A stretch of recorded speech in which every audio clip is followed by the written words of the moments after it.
Good Holy Saturday to all y'all. An emotional time as we're drawing a close to Holy Week and we get ready for tomorrow. But we are still in the waiting. We're in the not yet. You know, as the disciples and all those who knew and loved Jesus, they didn't know what was coming on Easter. They had been told to them, but they didn't get it. And so they were despondent. They were sitting in depression and fear and wondering what was coming next. And I wonder how much right now there's fear about what's coming next. What's next with my job? What's next with the situation? What are the next prohibitions going to be? You know, how are things going to play out? What's the next shoe to drop? And certainly what we're going through is not to the extent of what those disciples did because they didn't know the ending, and we do. But nonetheless, it is still a disconcerting time and a difficult time. So I'm glad that you joined me today.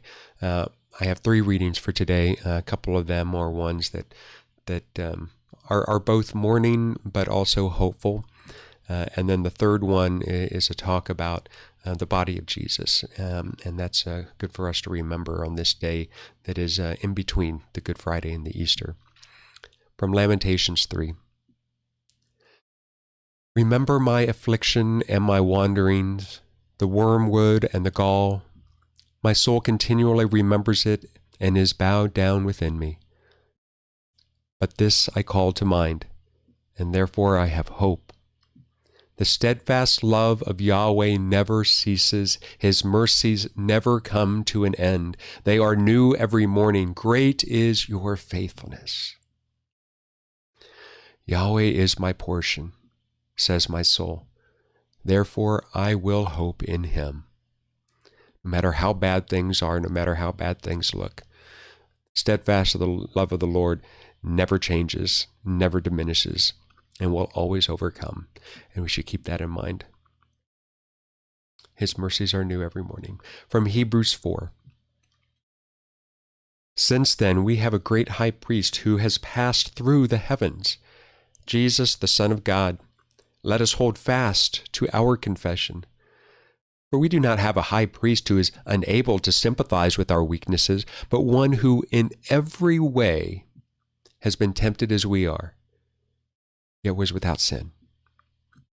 Let us then with confidence draw near to the throne of grace, that we may receive mercy and find grace to help in time of need. You know, even in our weaknesses, even though all the stuff going on, we can approach the throne of grace in confidence because we have someone, Jesus, who says, yeah, I know what you're going through. I know how difficult it is. And I'll see you through it. I'll be there. Because even those times where we say that and we fail and we fall, he didn't. He knows, but he didn't. But his mercy still, it's not like he says, hey, look, I did it, so you should be able to too. I did it for you, so that when you don't, I will intercede on your behalf. And that's what he does. It's beautiful. From Matthew 27, a little bit more somber, getting back to the tone of the day before our Easter celebration.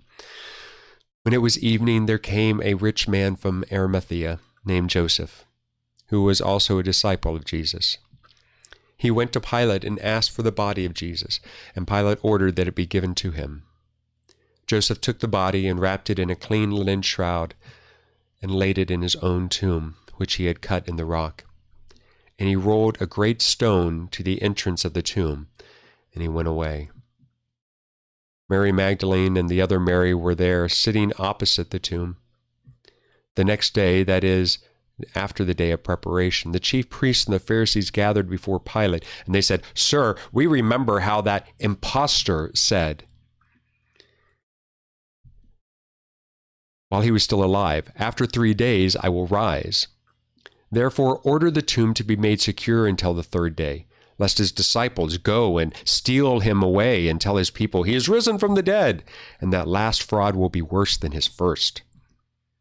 So Pilate said to them, you have a guard of soldiers. Go, make it as secure as you can.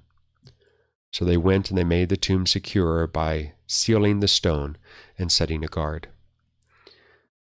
Well, as sad as that is, and as how ridiculous where they're saying that They're going to make up this story of that he has risen, even though there were witnesses all around afterwards.